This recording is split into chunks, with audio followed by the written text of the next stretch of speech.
화면을 한번 보실까요? 지금 화면에 보이는 이 40대 1이라는 숫자, 여러분 이 숫자가 무엇을 표현한 내용인지 혹시 짐작되시는 분 계십니까? 눈치가 빠른 분들, 그런 분들 중에는 짐작하실 수도 있을 것 같은데요. 여기 이 40대 1에서 나오는 이 숫자들은 사순절과 그리고 부활절, 이 두 가지를 서로 비교하는 숫자라고 볼 수 있습니다. 40이라는 숫자, 사순절을 의미합니다. 많은 사람들이 부활절을 앞두고 주일을 제외한 40일이라는 긴 시간 동안 사순절을 지키면서 예수님의 십자가 고난을 묵상하는 일에 정말 최선을 다합니다. 말씀 묵상과 기도에 열심을 내보기도 하고 어떤 분들은 금식을 작정하면서 하나님 앞에 나가기도 하는 것이죠. 여러분, 그런데 부활은 어떻습니까?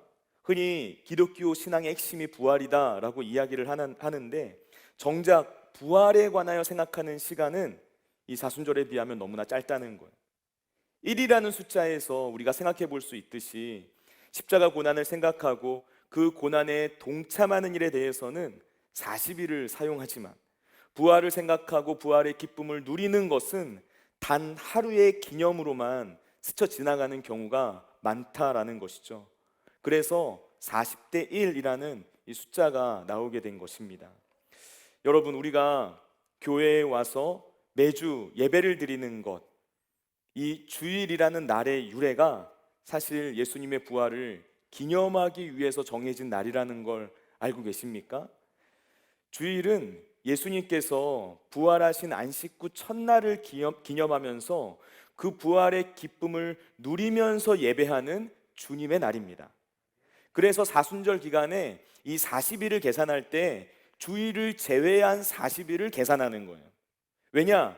주일은 일종의 작은 부활절과 같은 개념이기 때문에 그렇습니다. 사실 우리는 매주 이 예배의 자리에서 부활의 기쁨을 누리면서 주님을 예배해야 합니다. 우리 그리스도인들에게 있어서 주일은 매주가 축제가 되어야 하는 거예요. 예수님의 십자가 고난을 묵상하고 생각하는 차원을 뛰어넘어서 매주 부활하신 그 주님을 바라보면서 부활의 소망 가운데 예배하는 기쁨을 누리는 것, 그것이 바로 우리가 드리는 예배여야 한다는 것이죠.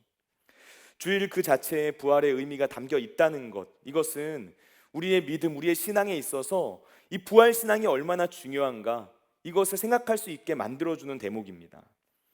사도 바울, 이 위대한 사도 바울은 고린도전서 15장 17절에서 19절까지 말씀에서 부활의 중요성에 관한 이런 말을 했습니다. 우리 말씀 한번 읽어볼게요. 고린도전서 15장 17절에서 19절까지 말씀입니다. 다 같이 읽겠습니다. 그리스도께서 다시 살아나신 일이 없으면 너희의 믿음도 헛되고 너희가 여전히 죄 가운데 있을 것이요 또한 그리스도 안에서 잠자는 자도 망하였으리니 만일 그리스도 안에서 우리가 바라는 것이 다만 이 세상의 삶뿐이면 모든 사람 가운데 우리가 더욱 불쌍한 자이리라. 아멘.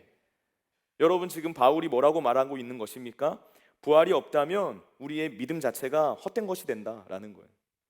부활이 없다면 우리는 여전히 죄 가운데서 헤어나오지 못했을 것이다 이야기하는 것입니다. 결국 예수님에 대한 그 부활 없이, 예수님의 부활 없이 그냥 예수님께서 십자가에서 죽은 것으로만 끝나버린다면 기독교는 그 신앙 자체가 성립되지 않는다는 거예요. 부활이 없다면 우리의 죄의 문제가 여전히 해결되지 않은 채로 남아있는 것이기 때문에 우리가 전도를 한다는 것 자체가 의미 없는 일이 되는 것입니다. 여러분, 이 말이 이해가 되십니까? 부활이 없다면 인간에게는 죽음 그 자체가 곧 끝입니다. 만약 인생이 정말 그런 것이라면, 우리 모두가 살고 있는 그 인생이 이런 것이라면, 우리가 죽으면 끝, 곧 무로 돌아가는 것이라면 인간은 그 존재 자체가 너무나 불쌍하고 허무하고 공허한 것이 되는 거예요. 삶의 의미 자체가 없어지는 것이죠.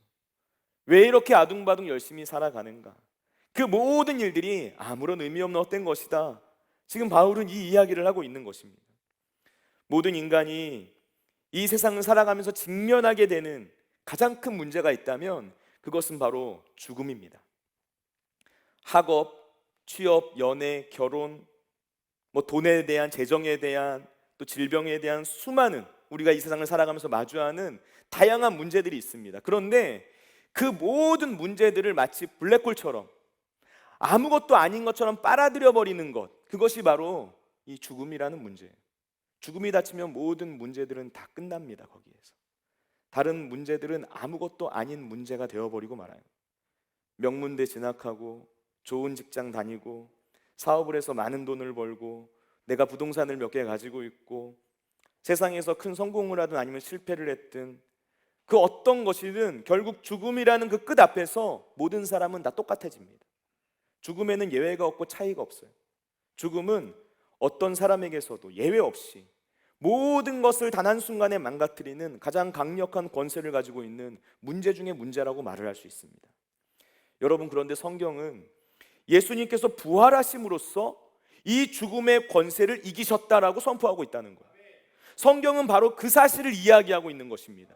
죽음이라는 인간이 마주하고 있는 가장 큰 문제, 가장 강력한 문제를 무력화시키신 분이 바로 예수 그리스도다. 죽음마저도 굴복시키신 분이 예수님이시기 때문에 우리가 그 예수님을 신뢰하며 이 세상을 살아간다면, 그 예수님을 믿으면서 이 세상을 살아간다면 그 어떤 문제도 우리에게 문제가 될 수 없다. 성경은 그 이야기를 하고 있는 거예요. 우리의 신앙에 있어서 그래서 이 부활이라는 것, 이 죽음을 이긴 부활이라는 것은 너무나 중요한 문제라는 것이죠. 오늘 우리는 매일의 삶 속에서 바로 이런 부활의 능력을 경험하며 살아가는 방법이 무엇인가 한번 생각해 보고자 합니다. 오늘 말씀을 통해서 은혜를 나눌 때 부활의 능력이 오늘 저와 여러분의 삶 가운데 실제적인 믿음의 역사로 나타나게 되기를 예수님의 이름으로 축원을 드립니다. 첫 번째, 부활하신 주님과의 인격적인 만남이 있어야 합니다. 부활하신 주님과의 인격적인 만남이 있어야 한다. 여러분, 부활이 중요합니다. 그런데 부활이 가지고 있는 어떤 의미나 중요성을 내 머리로 또는 어떤 지식으로 그런 차원으로 아는 것이 우리의 삶을 변화시킬 수 있는 힘을 가지고 있는 건 아니에요. 중요한 것은 부활하신 주님과의 인격적인 만남입니다. 내가 그 주님을 만났는가? 인격적으로 만났다는 것, 실제적으로 만나는 것을 의미합니다.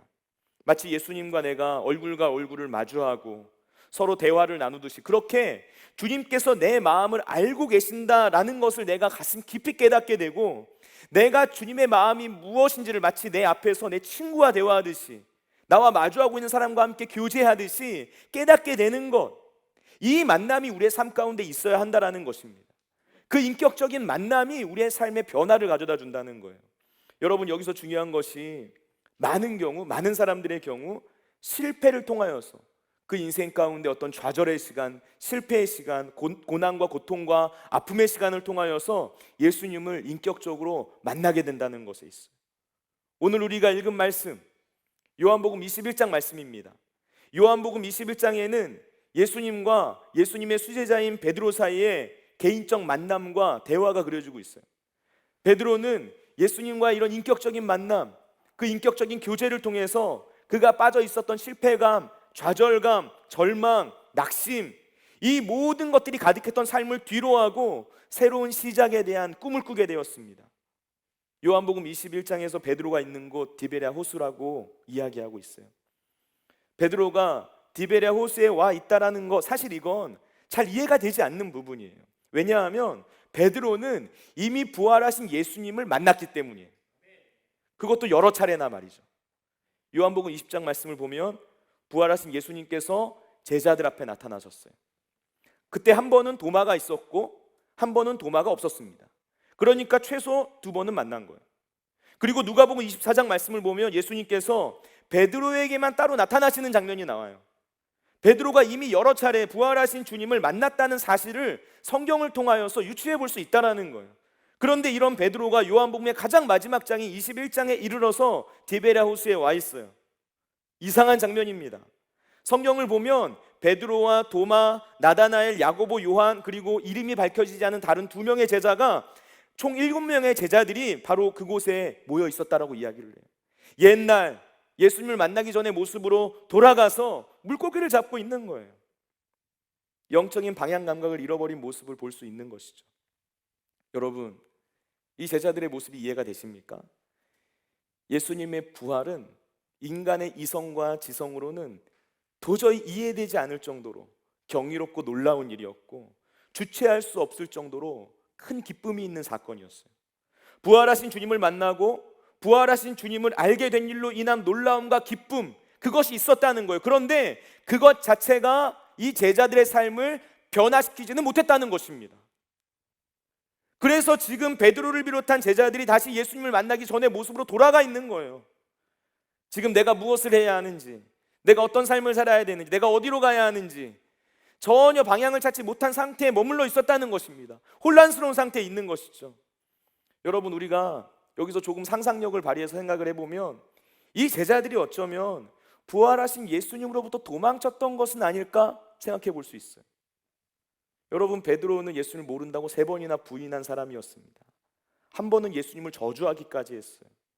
다른 제자들도 크게 다르지 않았습니다. 모두 다 예수님을 버리고 떠났어요.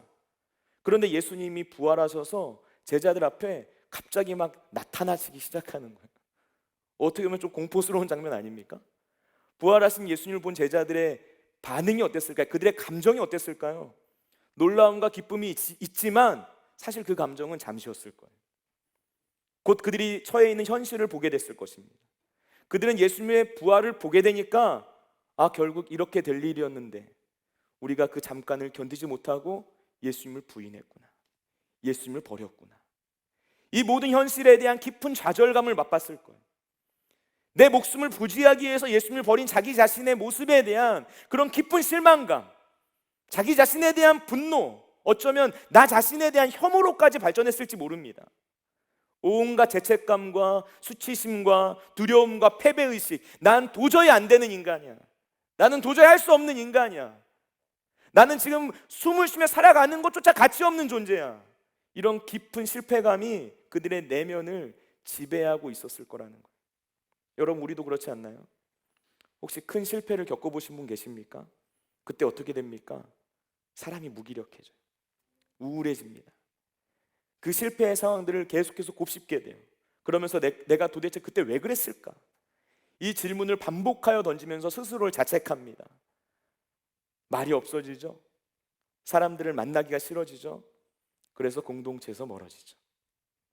실패를 경험했을 때 나타나는 가장 큰 문제는 그 자존감이 바닥을 찍게 된다는 것에 있어요. 자존감이 무너지면 그때부터 그 사람의 인생은 어두운 길을 걷기 시작하게 됩니다. 실패 때문에 인생이 어두워지는 게 아니에요. 자존감이 무너졌기 때문에 인생이 어두워지는 것입니다. 사람은 내가 실패한 어떤 그 사건으로 인해서 내 인생이 무너지는 것이 아니라는 걸 명확하게 아셔야 돼요. 실패 때문에 무너지는 게 아니에요. 명확히 보면 실패로 인해서 일어나게 된 내 감정의 변화가 나를 무너뜨리는 거예요. 제자들 중에서도 이 베드로라는 사람을 주목해서 한번 보시기 바랍니다. 우리가 아는 베드로는 어떤 인물입니까? 성경을 보면 베드로는 늘 자신감에 가득했던 사람이에요. 기회만 있으면 자기를 드러내려고 했던 사람이에요. 머리에 뭔가가 생각나기도 전에 먼저 몸이 반응하고 입이 반응했던 사람입니다. 가장 대표적인 장면, 폭풍이 몰아치는 바다에서 저 멀리 예수님께서 무리를 걸어오시니까 나도 그 무리를 걷겠다고 몸을 뛰어드는 거예요, 바다 위로. 늘 자신감이 넘쳤던 사람, 자신감이 넘쳐서 문제가 됐던 사람이지 무언가로부터 도망치고 회피하는 그런 기질을 가지고 있는 사람은 아니었다는 것이죠. 문제가 있다면 그가 지나치게 감정적이었다는 것, 이런 것, 그래서 감정에 끌려다니는 경우가 많았다는 것, 이게 베드로가 가지고 있는 어떤 성격적인 특성이었어요. 그런 베드로가 지금 물고기를 잡는 어부로 돌아가 있어요. 이때 베드로, 우리가 평소에 익히 하는 베드로의 모습이 아닙니다. 실패와 좌절의 감정이 그를 사로잡고 있어요. 물고기를 잡으러 가도 힘이 없었을 거예요. 의기소침해 있어요. 삶에 대한 의욕이 없고 생기가 없습니다. 그런 베드로가 어깨를 축 늘어뜨린 채로 그물을 내리고 있는 모습을 한번 생각해 보세요. 밤이 새도록 말이죠. 그런데 밤이 새도록 단 한 마리의 물고기도 잡지 못했다. 요한복음 21장 말씀을 기록하고 있어요. 베드로는 과거에 어부였어요. 분명 물고기를 잡는 일의 전문가입니다. 그런데 아무리 해도 잘 안 되는 거예요. 이미 실패를 경험했던 사람이 또다시 실패를 거듭하고 있는 모습이에요. 나는 뭘 해도 안 되는구나. 철저한 실패감. 여러분, 베드로는 지금 이런 상태에 있었던 거예요. 그런데 그때 어떤 일이 일어납니까? 예수님께서 그런 베드로를 찾아오시는 거죠. 그냥 찾아오시는 것으로 그치는 것이 아니라 베드로를 찾아와 주셔서 그를 인격적으로 만나 주시는 거죠. 예수님께서 말씀하시는 거예요. 그물을 배 오른편에 던지라. 그리하면 물고기를 잡으리라. 그 말씀대로 그대로 그물을 던졌더니 그물을 들 수 없을 정도로 많은 물고기가 잡혔다, 성경은 기록하고 있어요. 여러분, 우리가 이 장면을 보면서 예수님께서 처음 베드로를 부르셨을 때 그 장면을 떠올리게 됩니다. 누가복음 5장 말씀, 그 말씀을 보면 호숫가에서 베드로가 그물을 씻고 있었어요. 밤이 새도록 수고했지만 잡은 것이 하나도 없었던 베드로에게 예수님께서 다가오셔서 급한 데로 가서 그물을 내려라 말씀하시는 거예요. 그러자 베드로가 말씀에 의지하여 내가 그물을 내리겠습니다 라고 순종하며 그물을 내렸더니 그물이 찢어질 정도로 많은 물고기가 잡혔다, 성경 기록하고 있는 거예요. 베드로는 그때부터 예수님을 따르기로 결단했고 제자로서의 삶을 살기로 결심했어요. 그런데 지금 그때와 너무나도 비슷한 사건, 너무나도 비슷한 장면이 그의 실제적인 삶 안에 펼쳐지고 있는 거예요. 베드로가 그것을 느꼈을 거라는 거예요. 여러분, 누가복음 5장과 이 요한복음 21장, 이 두 사건 사이에 나오는 공통점이 뭡니까? 공통점, 제자들, 특별히 베드로가 사람의 열심을 가지고 무언가를 하려고 했을 때 그들은 단 한 마리의 물고기도 잡지 못했다는 것이. 그런데 예수님께서 말씀하시고 그 말씀 그대로 순종하자 수많은 물고기가 잡혔다는 것입니다. 여러분, 답은 바로 여기에 있는 거예요. 하나님과 상관없는 열심은 결국 실패로 이어지게 돼 있어요. 하나님과 상관없는 선택은 결국 실패로 이어지게 되어 있습니다. 이걸 기억하시길 바라요. 열심히 했습니다. 노력했어요. 최선을 다했어요. 그런데 하나님을 의지하지 않은 채 사람의 생각과 사람의 열심으로 그 일들을 진행하면 결국 그 일은 실패를 마주하게 돼요. 성경을 보면 사람의 열심으로 무언가를 행하려고 하다가 실패를 맛보게 된 사람들의 모습이 참 많이 나와요. 믿음의 조상 아브라함, 하나님께서 아브라함에게 너는 고향과 친척과 아버지의 집을 떠나 내가 내게 보여줄 땅으로 가라 말씀하셨습니다. 아브라함은 하나님의 말씀에 순종했어요. 그런데 얼마 지나지 않아서 위기가 찾아오죠. 아브라함이 그 위기를 모면하기 위해서 자기 아내를 누이라고 속입니다. 근데 그 일로 인해서 자기 아내를 왕에게 빼앗길 뻔해요.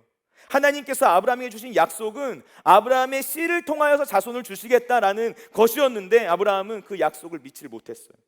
그래서 아브라함은 사라의 여종 하갈을 통해서 이스마엘을 낳게 되는 그런 선택의 실수까지 하게 되죠. 이것은 아브라함의 잘못된 선택이었어요. 자기의 생각과 열심이 앞선 상황들, 그런 삶의 결과들이 아브라함의 삶 속에서 있었다는 거예요. 모세는 어떤가요? 모세는 동족에 대한 뜨거운 사랑을 가지고 있는 사람이었어요. 그들을 애굽의 압제로부터 구원하고자 하는 그런 마음의 열심이 있었습니다. 그러다가 어떤 일이 벌어집니까? 동족과 애굽 사람이 서로 싸우는 모습을 보고 편을 들다가 그 일에 개입하다가 애굽 사람을 죽이게 돼요. 그래서 살인자가 되어버린 채 미디안 광야로 도망치는 신세가 되죠. 동족을 구원하고자 하는 자기의 열심은 철저한 실패라는 결과를 낳게 되었다는 거예요. 베드로도 그랬어요. 예수님께서 십자가 고난과 죽음에 관하여 말씀하시니까 베드로가 어떻게 반응합니까? 모든 사람이 주님을 버리더라도 나는 결단코 주님을 버리지 않겠다라고 호언장담했어요. 그런데 현실은 어땠습니까? 닭 울기 전에 3번 네가 나를 부인하리라 라는 그 예수님의 말씀이 그대로 이루어지는 거예요. 예수님을 철저하게 부인하고 배신했던 사람이 바로 베드로가 되었다는 거예요. 베드로가 실패한 이유가 뭡니까? 자기의 열심으로 주님을 따르려고 했기 때문에 그런 거예요. 여러분, 하나님께서 우리를 돕지 않으시면, 하나님께서 우리를 붙잡지 않으시면 우리는 실패할 수밖에 없어요. 하나님께서는 우리 안에 있는 나의 열심을 제거해버리기 위해서 때때로 우리의 인생 가운데 실패라는 것을 허락하신다는 거예요. 평소에는 나의 연약한 모습이 드러나지 않아요. 그런데 우리가 인생의 실패를 마주하게 되면 그때 나의 연약함이 이것이었구나 깨닫게 되는 거예요. 나에게 이런 부분이 있었구나, 나에게 이런 연약함이 있었구나, 지금까지 내가 내 인생을 살면서 알지 못했던 나의 모습이 있었구나, 내가 지금까지 착각하고 있었구나. 하나님께서 우리가 스스로 이렇게 고백할 수 있도록 만들어주시는 상황을 허락하신다는 거죠. 하나님께서는 그렇게 우리의 연약한 모습이 드러나게 하셔서 나의 진짜 모습을 정직하게 바라볼 수 있도록 만들어주시는 거예요. 여러분, 혹시 영적인 방향감을 잃은 것 같습니까? 그런 분 계시나요? 내가 어디로 가야 하는지 모르겠습니까? 실패의 감정에 짓눌려 있습니까? 절망감, 좌절감, 실패감, 패배의식, 이 모든 것들이 지금 나를 지배하고 있는 것 같습니까? 여러분, 부활하신 주님께서 여러분 만나시기를 원하십니다. 그런 실패의 자리에서 내 곁에 와 계신 그 주님을 바라보시길 바라요. 그러면 다시 일어설 수 있는 거예요. 새 일을 시작할 수 있는 힘을 주님께서 주신다는 거예요. 오늘의 두 번째, 부활하신 주님을 만난 사람은 나의 열심이 아니라 하나님의 사랑이 주도권을 가진 삶을 살아가게 됩니다. 나의 열심이 아니라 하나님의 사랑이 주도권을 가진 삶을 살아가게 된다. 여러분, 베드로는 디베랴 호숫가에서 부활하신 예수님을 만나면서 그때 조금씩 자기 자신의 모습을 정직하게 바라보게 되었어요. 지금 베드로의 상태를 정리하면 과거의 실패에 마음이 묶여있는 상태예요. 철저하게 나의 실패 그 자체에 집중되어져 있는 상황입니다. 여러분, 이거 정확히 보시면 결국 베드로는 지금 아직까지도 나에게 초점이 맞추어져 있는 상태였다는 거예요. 자기에게 초점이 맞추어져 있는 거예요. 자기중심적이었다는 거예요. 그럼 베드로에게 예수님이 찾아오셔서 물어보시는 거죠. 3번의 질문을 하십니다. 네가 나를 사랑하느냐? 네가 나를 사랑하느냐? 네가 나를 사랑하느냐? 그리고 3번의 명령을 하시는 거예요. 내 어린 양을 먹이라. 내 양을 치라. 내 양을 먹이라. 말씀하시는 것입니다. 그러면서 오늘 우리가 읽은 이 본문 말씀을 베드로에게 이야기하시는 거예요. 베드로의 변화된 삶, 그가 걷게 될 그 장차 앞으로 살아가게 될 그 인생의 길, 그 모든 것에 관하여 이야기하시는 거죠. 여러분, 주님께서 뭐라 말씀하셨나요? 오늘 18절 말씀, 오늘 보면 18절 말씀 한번 읽어보겠습니다. 내가 진실로 진실로 내게 이르노니 내가 젊어서는 스스로 띠띠고 원하는 곳으로 다녔거니와 늙어서는 내 팔을 벌리리니 남이 내게 띠띠우고 원하지 아니하는 곳으로 데려가리라. 아멘. 여러분, 지금 이 말씀 속에서 젊음과 늙음이 대비되고 있어요. 이 두 가지가 서로 대조되고 있는 거예요. 여러분, 젊음은 무엇입니까? 스스로 띠띠고 원하는 곳으로 다니는 삶이다 이야기를 해요. 내가 원하는 대로 살아가는 것이죠. 젊음이 가지고 있는 특징이 뭡니까? 에너지가 넘친다는 거예요. 뜨겁습니다. 에너지가 넘칩니다. 열정을 가지고 끊임없이 스스로 무언가를 할 수 있는 존재, 그것이 바로 젊음이 가지고 있는 특징이에요. 자기의 열정, 자기의 열심이 있는 거죠. 그리고 바로 이것이 베드로의 옛 모습이었어요. 그는 자기가 원하는 대로 사는 사람이었어요. 자기 주장과 자기 생각이 강했고 내가 하고자 하는 일이라면 그것을 즉시 실행에 옮겨야만 하는 사람이었어요. 그런데 지금 예수님께서 그랬던 베드로를 향해서 그가 걷게 될 인생의 새로운 방향을 선포해 주고 계시는 거예요. 새로운 창조를 시작하고 계시는 겁니다. 이제 그의 삶이 전혀 다른 방향으로 흘러가게 될 것이다. 너의 인생이 바뀌게 될 것이다 이야기하시는 거예요. 앞으로 변하게 될 베드로의 미래가 무엇입니까? 그것은 바로 늙음이에요. 여러분, 단순히 나이를 먹는 게 아니에요. 그 늙음은 네 팔을 벌리게 되는 삶이다 이야기를. 두 팔을 남이 내게 띠띠우고 원하지 아니하는 곳으로 데려가는 삶이다 이야기를 하는 거예요. 내 팔을 벌렸다는 것 무엇을 의미합니까? 항복을 의미해요. 누구에게 항복합니까? 예수님께 항복하는 것. 두 손 두 발 다 들고 항복한 사람이 자기 주장을 내세울 수 있습니까? 할 수 없습니다. 내 뜻을 앞세울 수 있습니까? 할 수 없는 거예요. 지금 나를 끌고 가시고 나를 이끌어 가시는 그 주님의 주장만 그 삶 가운데 존재하는 것이죠. 주도권이 옮겨진 거예요. 내 인생의 주도권이 나에게 있지 않고 예수 그리스도께 있는 것입니다. 이제부터 베드로는 자기의 뜻과 자기의 생각으로 인생의 길을 걷지 않는다는 거예요. 그에게 맡겨주신 하나님 나라에 대한 일도 철저하게 그렇게 한다는 거예요. 철저하게 주님의 음성에 귀를 기울이면서 주님께서 원하시는 일을 그대로 하는 사람, 그런 존재로 네가 변화될 것이다. 너는 그런 인생을 걸어가게 될 것이다. 선포하고 말씀하시는 거예요. 여러분, 이것이 바로 주님을 따르는 진정한 제자의 모습입니다. 진정으로 주님을 따르는 삶이란 무엇입니까? 내 열심으로 하는 게 아니에요. 내 생각으로 하는 게 아니에요. 하나님의 사랑에 이끌림을 받아서 하는 거예요. 하나님의 사랑에 이끌림을 받는 삶, 그것은 내가 원하는 곳을 주장하여 가는 것이 아니에요. 주님께서 원하시는 뜻대로 이끌려 살아가게 되는 거예요. 베드로에게 있어서 그 삶은 구체적으로 무엇을 말하는 걸까요? 오늘 19절 말씀이 그 이야기를 합니다. 다 같이 오늘 본문 19절 말씀 읽어보겠습니다.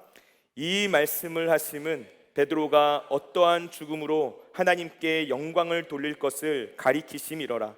이 말씀을 하시고 베드로에게 이르시되 나를 따르라 하시니. 아멘. 여러분, 이 말씀이 뭘 의미합니까? 순교를 의미하고 있어요. 실제 기독교 전승에 의하면 베드로는 로마에서 교회를 지도하던 중에 네로 황제의 박해에 휘말려서 십자가에 못 박혀 순교하였다라고 전해집니다. 베드로가 십자가에 못 박혀 죽는 바로 그 순간에 나는 예수님과 똑같은 방식으로 십자가에 못 박혀 죽을 수 없습니다 라고 고백하면서 자청해서 머리를 아래로 두고, 그러니까 거꾸로 된 십자가에 못 박혀서 순교했다라고 전해져요. 여러분, 부활의 증인이 되었던 제자들의 공통점이 뭡니까? 그들이 모두 순교의 자리까지 나아갔다는 거예요. 나를 사랑하셔서 자기의 생명을 내어놓으신 주님처럼 내가 사랑하는 그 주님을 위해 나의 생명을 내어놓는 자리까지 나아가게 되었다는 것입니다. 완전한 사랑이죠. 부활하신 주님을 만나기 전에 제자들 어떤 사람들이었습니까? 십자가 고난의 길을 걸어가시는 예수님을 배신했던 사람들. 그런데 모두 다 두려움에 떨면서 예수님을 떠나 도망쳤던 그 제자들이 부활 이후 담대하게 주님의 사랑을 전하고 마지막 그 순간까지 자기의 생명을 드리는 존재로 변화되었다는 거예요. 여러분, 어떻게 그럴 수 있었을까요? 제자들에게 일어났던 이 놀라운 변화의 시작, 무엇 때문이라고 말할 수 있을까요? 어떤 목사님이 요한복음 21장에 나오는 베드로의 이야기를 설교하면서 베드로가 이렇게 순교할 수 있을 정도로 변화되었던 이유는 이렇게 부족하고 연약하고 흠 많은 나를 용서해 주시고 아무 말 없이 품어주시고 또다시 나를 믿어주셔서 사명을 주신 그 예수님을 이전보다 더 사랑하게 되었기 때문이다 말씀하시더라고요. 정말 그렇죠, 여러분? 답은 사랑에 있는 거예요. 나를 사랑하시는 예수님의 그 크고 깊고 넓은 사랑을 내가 알게 되니까, 그래서 그 사랑에 이끌림을 받게 되니까 내가 이전보다 더 주님을 깊이 사랑하게 되는 것이죠. 여러분, 그 사랑이 우리를 이기게 한다는 것입니다. 오늘 본문 말씀 읽으면서 고민하는 분들도 계실 것 같아요. 내가 원하는 대로 가지 않는 삶, 나라는 존재 자체가 사라진 것 같고 내가 존재하지 않는 것처럼 느껴지는 삶 아닌가? 과연 이런 삶에 행복이 있을까? 이건 베드로와 같은 어떤 특별한 사람들에게만 해당되는 이야기가 아닐까? 도저히 나에게 해당되는 이야기는 아닌 것 같은데 사실 난 이렇게까지 믿고 싶진 않은데, 이런 고민하시는 분 계실지 모르겠어요. 이번 사순절 기간에 청년 책방을 통해서 읽게 된 헨리 나우엔의 예수의 길이라는 책에 이런 문장이 나와요. 영적 삶은 점점 더 남에게 잘 이끌려 험지로 가는 삶이다. 자신이 원하지 않더라도 남이 데려가는 자리로 가는 삶이다. 예수님께 그곳은 십자가였다. 헨리 나우엔이 이 말을 하면서 우리가 진정으로 진짜 사랑 안에 거하게 되면, 머물게 된다면 우리의 눈길은 나의 상처와 나의 아픔, 어떤 나의 상황에 머물러 있는 것이 아니라 내가 사랑하는 그 대상 자체에만 머물러 있게 된다라고 이야기를 해요. 예를 들자면 이런 것이죠. 부모는 절대로 아픈 자녀의 곁을 떠나지 않는다는 거예요. 사람들은 그렇게 아픈 자녀를 지키는 부모의 모습을 바라보면서 이 부모가 너무나 힘든 상황 가운데 있다, 너무나 큰 고통 가운데 있다 말할지 모릅니다. 그러나 부모는 이 아이를 너무나도 사랑하기 때문에 그 어떤 고통 가운데서도 이 자녀 곁에 머무를 수 있는 힘을 얻게 된다는 거죠. 여러분, 정말 그렇지 않나요? 우리는 종종 이런 이야기들을 보고 듣고 경험하게 됩니다. 자녀가 불치병에 걸렸어요. 아이가 불치병에 걸렸다고 해서 엄마가 그 아이를 버리거나 포기하지 않습니다. 잠깐 돌보다가 마는 것이 아니에요. 끝까지 그 아이를 극진하게 간호하는 거예요. 아이가 숨을 다하는 순간까지 그 자녀 곁을 지키는 거죠. 그런 어머니에게 자기의 삶이 있습니까? 자기의 시간이 있습니까? 하나도 없다는 거예요. 자신의 모든 자유를 잃게 되는 거예요. 그런데도 그 자녀의 곁을 끝까지 지키는 것이죠. 그 시간이 얼마나 길어질지, 내가 그 시간을 다 견딜 수 있을지 계산하고 따지면서 그 길을 걸어가는 게 아니라는 거예요. 나도 알지 못하는 거예요. 그런데 하게 되는 거예요. 발을 내딛게 되는 거예요. 여러분, 이 일이 어떻게 가능합니까? 사랑하기 때문에 가능하다라는 것입니다. 여러분, 우리가 예수 그리스도를 사랑하는 그 사랑 안에 온전히 머물러 있으면 내 인생이 아무리 험한 사망의 음침한 골짜기를 지난다 할지라도 그 고통이 사랑을 앞서지 못하게 되는 거예요. 예수님의 사랑 안에 머무는 삶은 나는 고난이 없습니다라고 말하는 삶이 아니라 내 인생의 관심은 더 이상 고난에 집중되어져 있지 않습니다. 내가 경험하는 고통에 집중되어져 있지 않습니다. 저는 오직 내가 사랑하는 예수 그리스도 한 분만을 바라봅니다. 그분께만 시선이 고정되어 있습니다. 고백하게 된다라는 것입니다. 여러분, 부활하신 주님을 인격적으로 만난 사람 바로 이런 고백을 하게 되는 거예요. 네가 나를 사랑하느냐? 주님의 음성을 듣게 돼요. 네, 주님, 저는 주님만 사랑합니다. 주님께서 그것을 아십니다. 그 고백을 하게 되는 거예요. 내 양을 먹이라 사명을 받게 되는 거예요. 우리를 사랑하시는 것도 너무나 과분한데 이런 우리에게 주님께서 사랑하시는 한 영혼을 맡기시는 거예요. 그래서 한 영혼을 품는 삶이 시작되는 거예요. 바로 그때부터 우리는 이전과 다른 삶을 살아가게 되는 거예요. 새로운 인생을 살아가게 되는 거예요. 온전한 사랑 안에 머무는 삶. 그래서 내 열심으로 사는 것이 아니라, 내 생각으로 사는 것이 아니라, 내 주장으로 사는 것이 아니라 예수님의 사랑에 이끌려 살아가는 삶을 살아가게 되는 거예요. 여러분, 부활은 끝이 아니라 새로운 시작입니다. 제자들이 경험한 부활은 그들의 삶이, 그들이 가지고 있었던 꿈과 비전이 여기에서 끝난 것이 아니다라는 것을 보여주는 그런 감사와 감격과 기쁨이 넘치는 삶이었어요. 이전에 경험할 수 없었던 새로운 일들이 시작되는 놀라운 은혜였다는 것입니다. 19절 말씀에서 나를 따르라 라는 이 예수님의 마지막 음성에 귀를 기울이시길 바래요. 나를 따르라 말씀하셨어요. 우리가 따라야 할 대상이 누구입니까? 부활하신 예수 그리스도라는 거예요. 우리는 그 주님을 왜 따라갑니까? 사랑하기 때문에 따라가는 거예요. 그리고 주님께서 그 주님을 따르라 라고 말씀하셨어요. 여기서 이 따르라는 말, 헬라어로 현재 시제로 되어 있어요. 헬라어에서 현재 시제는 현재 진행하고 있는 의미를 담고 있어요.